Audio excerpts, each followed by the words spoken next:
Good morning daddy's and Kings, good morning. అయితే కిబో గురించి ఇప్పుడు కొన్ని విషయాలు మాట్లాడాలి.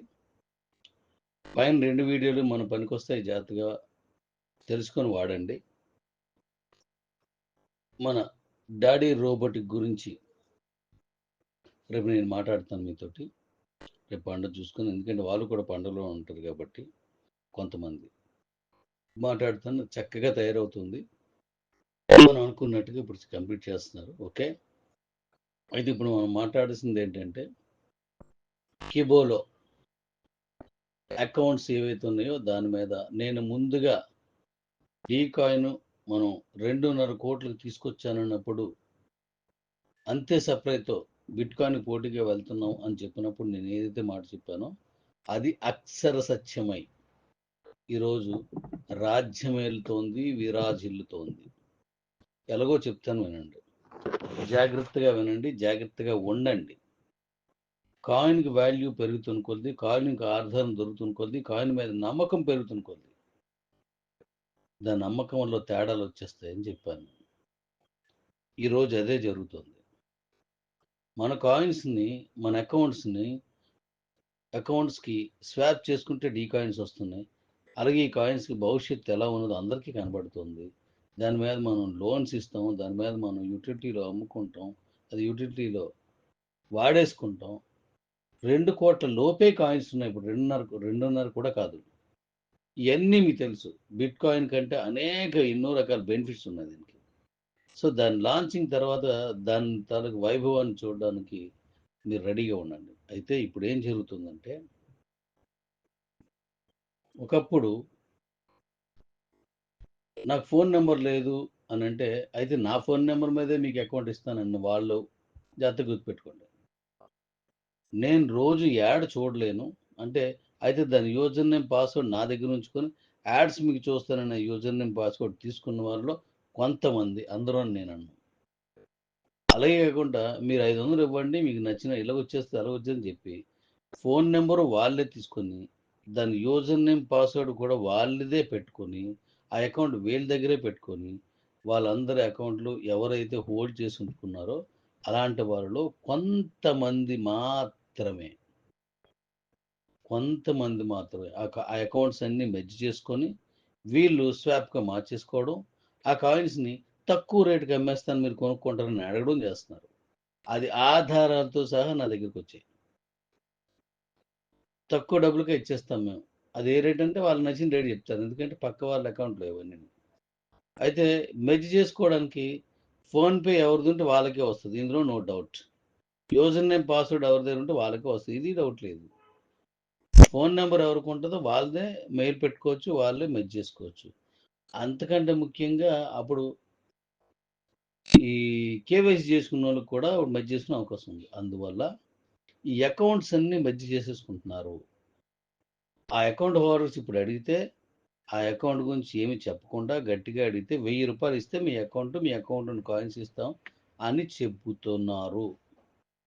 వాళ్ళ దగ్గర నుంచి అన్ని ఆధారాలు తీసుకొని మాట్లాడుతున్నాను. ఇది కరెక్ట్ కాదు. ఇలా చేయడం, మీరు ఒకప్పుడు కట్టించినప్పుడు మీరు ఏ విధమైనటువంటి మాట చెప్పి వాళ్ళ దగ్గర కట్టించుకున్నారో అదే మాట మీద ఉండి ఈరోజు కూడా వాళ్ళ దృష్టిలో కట్టించుకోవడం కదా, మన దృష్టిలో కొనుక్కోవడం. మరి ఈ రోజు కూడా అదే మాట మీద ఉండి వాళ్ళ అకౌంట్స్ వాళ్ళకి ఇచ్చి, వాళ్ళ కాయిన్స్ వాళ్ళకి ఇచ్చి, వాళ్ళ సంపదలకు ఇవ్వండి. మీరు 500 రూపాయలు నాకు ఇచ్చి అడుగుతున్న అవసరం లేదు. వాళ్ళ దగ్గర ఉన్న కాయిన్ డీ కాయిన్గా మార్చుకుంటే దాని మీద వచ్చిన లోన్ చాలు, వాళ్ళకి అంతకంటే ఎక్కువ డబ్బులు వస్తాయి. ఆ లోన్ చాలు, మన కంపెనీ ఇచ్చిన లోన్ చాలు, అంతకంటే ఎక్కువ డబ్బులు వస్తాయి. అది అందువల్ల ఎట్టి పరిస్థితుల్లోనూ ఇలాంటి తప్పులు చేయొద్దు. అది చేస్తే ఖచ్చితంగా దాని మీద ఏం చేయాలని అంటే, అది మీ నంబరే ఉండి మీరే యూజర్ నేమ్ పాస్వర్డ్ ఉన్నప్పుడు దాని మీద నేనేం యాక్షన్ తీసుకోలేను. కానీ ప్రజలు తీసుకుంటే నాకు సంబంధం ఉండదు. ప్రజలు ఏమైనా దీని మీద తీసుకుంటే సంబంధం ఉండదు.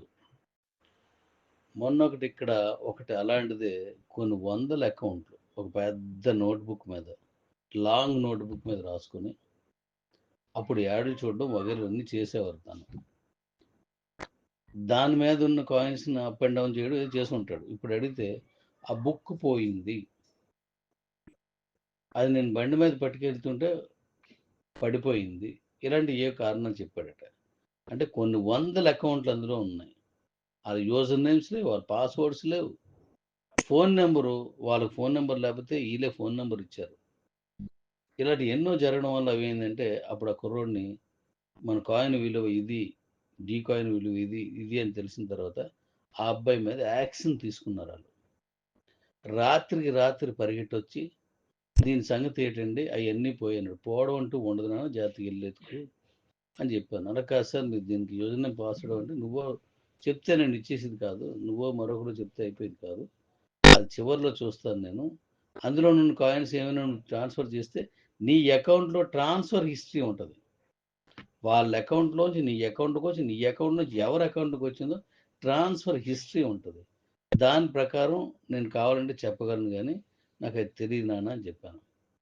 ఇప్పుడు ఇల్లు ఆయన ఏదో పడుతున్నాడో అందుకు ఏదో హామీ ఇచ్చాడు, పడుతున్నాడు. ఎందుకు నేను ఈ మాట చెప్పానంటే, జరిగిన వాస్తవాన్ని ఎందుకు చెప్పానంటే, ఇప్పుడు మీరు పక్క వాళ్ళు ఎవరెవరు మెచ్ చేసుకుంటూ వెళ్ళిపోతే ఇక్కడ హిస్టరీ ఉంటుంది మన దగ్గర. నా దగ్గర హిస్టరీ చాలా క్లియర్గా ఉంటుంది. మీరు తీసుకున్న ప్రతి పైసాకి, మీరు ట్రాన్సాక్షన్ చేసిన ప్రతి ట్రాన్సాక్షన్కి, మీకు incoming coins, out going coins, everything, మీకు వచ్చిన నాన్ స్టేకబుల్, నీకు వచ్చిన గిఫ్ట్లు, దానికి మార్చుకున్న నాన్ స్టేకబుల్, ఎవ్రీథింగ్ నా దగ్గర హిస్టరీ ఉంటుంది. ఆ హిస్టరీ ప్రకారం ఎన్ని వందల అకౌంట్లు మీరు ఎలా మెర్జ్ చేసుకుంటున్నారు, ఒక్కొక్క దాంట్లో పంపిస్తున్నారు, ఆ కాయిన్స్ ఎవరెవరికో అమ్ముతున్నారు, వాళ్ళందరూ మీ దగ్గరికి వచ్చినప్పుడు తిరగబడి మిమ్మల్ని అడిగితే ఆ రిపోర్ట్ నేను ఇవ్వాల్సి వస్తుంది. నిజాయితీగా వాళ్ళకి డబ్బులు మీరు ఇచ్చారు, వాళ్ళని గట్టిగా మాట్లాడొచ్చు, క్లియర్గా చెప్పేయచ్చు. వాళ్ళకి డబ్బులు ఇవ్వలేదు అనుకో, మీరు నేరం చేసిన వాళ్ళు అవుతారు. ఇలాంటి పనులు చేయొద్దు. నా దగ్గర క్లియర్గా వాళ్ళు నాతో మాట్లాడారు, నా దగ్గరికి వచ్చింది ఈ విషయం. మధ్యవర్తులు కూడా ఉన్నారు. ఇగో ఈ కాయిన్స్ అన్ని తీసారండి, ఇలాగండి అని చెప్పిన మధ్యవర్తులు కూడా ఉన్నారు. ఎందుకు ఇది అన్నానంటే, వాళ్ళు నేనేం అనట్లేదు, కానీ సిస్టమ్ దాటి వెళ్తున్నారు. ఆ సిస్టమ్ దాటి వెళ్తే ఖచ్చితంగా మీరు తర్వాత ఇబ్బంది పడతారు. తప్పు చేయొద్దు. మీరే కదా 500 రూపాయలు కట్టారు, నా ఇంటి మీదకి వచ్చేస్తున్నారు, నన్ను అడిగేస్తున్నారు, చంపేస్తున్నారని గొగ్గోలు పెట్టిస్తున్నారు. మీరు వాళ్ళే ఉన్నారు. ఈ కాయిన్స్ ఎవరైతే తీశారో, ఈ అకౌంట్స్ ఎవరైతే తీసుకున్నారో వాళ్ళే ఉన్నారు. నా ఇంటి మీదకి వచ్చేస్తున్నారు, ఇలాగైపోతుంది అలాగైపోతుందని. మరి ఈరోజు అది పనికొస్తాయి ఆ కాయిన్స్, నా కాయిన్స్ నాకు ఇవ్వండి అంటే ఆ అకౌంట్స్ అన్ని వీళ్ళు తీసుకుంటున్నారు. ఇది ఎక్కడ న్యాయం? కంపెనీ సరిగా పని చేయలేదేమో అని మీకు డౌట్ వస్తే ఆ నేరం కంపెనీ మీద మోపేస్తున్నారు. కంపెనీ పనిచేస్తుందంటే మీరు నాకు అకౌంట్ 1000 రూపాయలు ఇస్తేనే మీకు ఇస్తాను. ఇది ఎక్కడ దారుణం? వాళ్ళ అకౌంట్ వాళ్ళకి ఇవ్వడానికి 1000 రూపాయలు ఛార్జ్ చేస్తున్నారట. తప్పు కదా అది? చాలా పొరపాటు. దీని మీద నేను ఏం చేస్తే బాగుంటుందో మీరు ఆలోచించండి. మిగిలిన ప్రజలందరూ, మిగిలిన డాడీస్ అందరూ ఉన్నారు, మన పెద్ద ఫ్యామిలీ ఉంది, మీరు చెప్పండి అది. నేను మళ్ళీ ఇప్పుడు చెప్తున్నాను, కాయిన్ రేటు రేపు క్యూసీసీ స్టార్ట్ అయిన తర్వాత డీ కాయిన్ భవిష్యత్తు ఏదో నేను చెప్పవసరం లేదు. అతి సామాన్యమైన వేల ముద్రలు వేసుకునేటువంటి నా కుటుంబ సభ్యులు కూడా చెప్పేస్తారు డీ కాయిన్ ఎక్కడికి వెళ్తుంది అని. 5 కోట్ల కాయిన్స్ ఉన్నటువంటి క్యూసీసీ కాయిన్ రేటు, దాని రూటు, దాని విశ్వరూపం చూసిన తర్వాత డీ కాయిన్ ఏమవుతుందో వీళ్ళకి అర్థమైపోద్ది. అందుకే నేను నెక్స్ట్ మంతే దాని డీ కాయిన్ మన ఎక్స్చేంజ్లో ఫేజ్ 1లో క్యూసీసీ రిలీజ్ చేస్తున్నాను. దాని తాలూకా ఎలా ట్రేడ్ అవుతుంది ఏంటనేది మీకు అర్థమైపోద్ది. దాంతో మీకు తెలిసిపోద్ది డీ కాయిన్ భవిష్యత్తు ఏంటనేది. అప్పుడు ఇంకా దారుణమైనటువంటి విషయాల్లోకి మీరు వెళ్తారు. ఎవడు ఏ కాయిన్ వదలడు, చిన్న మొక్క కూడా వదలడు. ₹1 విలువ చేసే కాయిన్ అయినా, ₹1,00,00,000 కాయిన్ వెళ్ళిందంటే ఈ ₹1 ఎంత వెళ్తుంది? ₹1,00,000 వెళ్తుంది. గుర్తుపెట్టుకోండి. మనం డీ కాయిన్ ₹1,00,00,000 వెళ్తే మీ దగ్గర ₹1 విలువైనటువంటి కాయిన్ మీ దగ్గర ఉంటే అది ₹1,00,000 వెళ్ళిపోద్ది. అంటే ఒక్క బీసీటీ కాయిన్ ఉంటే దానికి సరిపడగా నువ్వు డీ కాయిన్ కొనుక్కుంటే అదే 1,00,000 వెళ్తుంది. ఆ స్థాయికి వెళ్ళిపోద్ది. మరి అది ఎస్టిమేషన్స్ అర్థమైన కొద్ది ఇప్పుడు తప్పు చేసిన వాళ్ళందరూ తాట తీస్తారు జనాలు. ఎందుకంటే ఎవరి సొమ్ము మనం పడేసుకోకూడదు, ఎవరి సొమ్ము మనం తీసుకోకూడదు. ప్రతి అకౌంట్కి మనం జవాబుదారితనం చెయ్యాలి. కాబట్టి ఎవరి అకౌంట్స్ని మీరు తీసుకోకండి, ఉన్నాయి చాలు. ఈ తప్పు చేసిన వాళ్ళు ఎవరెవరో ఎంతమందో నాకు తెలుసు, ఒక్కరు కాదు కొంతమంది ఉన్నారు, వాళ్ళందరూ తెలుసు. వాళ్ళు ఎవరు అకౌంట్ని మెర్జ్ చేస్తారో ఆ అకౌంట్ మెర్జ్ అయిపోయిన వాళ్ళకి ఏం తెలుసా లేదా అవన్నీ నాకు తెలుసు. లిమిట్ క్రాస్ చేయకండి. ఉన్న స్థితిలో ఉంటే డెఫినెట్‌గా మీరు బాగుపడతారు. ఆళ్ళకో దారి చూపిస్తారు. అలా కాకుండా స్వార్థానికి వెళ్ళిపోయి, లేదా మీ కష్టానికి వెళ్ళిపోయి, తప్పదు ఇంక నేనున్న పరిస్థితి అలాంటిది. నేను చాలా ఇబ్బందులు పడుతున్నాను. నేను వేరే విధంగా డబ్బులు పోగొట్టుకున్నాను. ఏదో రకంగా నేను నిలబడాలని గాని పొరపాటు చేశారా డాడీస్, మీరు దాని మూల్యం కట్టలేరు. డీకాన్ భవిష్యత్తు ఏంటో నాకు తెలుసు. దానికోసం చెప్తున్నాను మీకు. అందువల్లే ప్రతి ఒక్కరూ, ప్రతి అకౌంట్ హోల్డరు ఆనందంగా దీని కాయిన్స్ అమ్ముకుంటారు, డబ్బులు తీసుకుంటారు, డబ్బు చేసుకుంటారని చెప్తున్నాను. అందుకే అహర్నిశలు కష్టపడ్డాను, ఇంకా కష్టపడుతూనే ఉంటాను. ఎప్పటికీ నిరంతరం కృషి చేసే మనిషిని నేను. గెలిపోవటంతో సంబంధం ఉండదు నాకు. పని చేస్తున్నానా లేదా, నా లక్ష్యం వైపు ప్రయాణిస్తున్నానా లేదా, ఎవరేమనుకున్నా నేను దాన్ని అనవసరం పట్టించుకోను. నాకు కావాల్సింది ఏంటో నాకు కనబడుతోంది. కాయిన్ ఎక్కడికి అమ్మాలో అక్కడికి వెళ్తుందో నాకు కనబడుతుంది. Number 1 coin. అందులో అదే చెప్తున్నాను.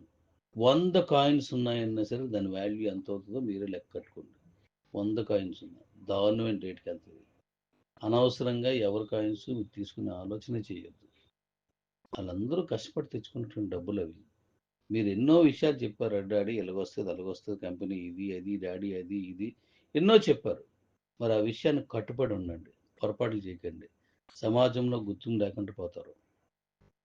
ప్రతి అకౌంట్ హోల్డర్ కూడా మనకు దేవుడాడు. దేవుడికి అన్యాయం చేస్తే ఏందు పనికిరాం. అది నేనైనా ఎవరైనా. నేనే అతీతం కాదు. నా కస్టమర్స్ అందరూ నాకు దేవుళ్ళే. నాకు ఇబో ఫ్యామిలీ అంతా కూడా నాకు భగవత్ స్వరూపులే. వాళ్ళకి అన్యాయం చేస్తే ఎట్టి పరిస్థితుల్లో మనకు మేలు జరగదు. గుర్తుపెట్టుకోండి. Be careful. ఎవరో నాకు తెలుసు. మీ ప్రతి హిస్టరీ కూడా ఉంటుంది. మీరు డీకాయిన్గా మార్చుకుంది ఉంటుంది, మీరు ఎవరికి అమ్మింది ఉంటుంది. ఎవ్రీథింగ్ ఎవ్రీథింగ్ ఎవ్రీథింగ్ నా దగ్గర ఉంటుంది. తప్పు చేయొద్దు. నిజాయితీగా మీ సంపద మీరు తీసుకోండి. ఆ అకౌంట్ హార్డ్ కార్డ్ 500 600 ఎంతో మీరు ఇచ్చేసుకొని అది తీసుకొని రాసుకోండి ఆయన దగ్గర. ఓ సంతకం పెట్టించుకోండి. ఇంక మీకు గొడవ రాదు. లేకపోతే అది తిరగబడితే మీరు ఇబ్బంది పడతారు. తప్పు చేయొద్దు. వాళ్ళలో మనం ఏడుస్తున్నారు. అది తప్పు. ప్రతి అకౌంట్ హోల్డర్కి మన 50 లక్షల్లో ఉన్న ఏ అకౌంట్ హోల్డర్ని నేను విడిచిపెట్టకుండా వాళ్ళకి పూర్తిగా న్యాయం చేసే విధంగా వెళ్తాను నేను. అలా కంటిన్యూస్గా పని చేసినప్పుడు వచ్చేస్తుంది. కాబట్టి మీరు జాగ్రత్తగా వాళ్ళకి మంచి చేయండి. Be careful. Thank you. Love you daddy. ఇప్పుడు నేను చెప్పిన ఈ వివరణ, ఈ విషయం వల్ల కొంతమందికి ఇబ్బంది కలగవచ్చు, కొంతమంది నా మీద కోపం రావచ్చు, కానీ ఇది వాస్తవం. కాబట్టి ఎవరి మనసైనా నొప్పించి ఉంటే ఆ దైవ స్వరూపంలో మీ మనసును పెట్టుకొని ఆలోచించి,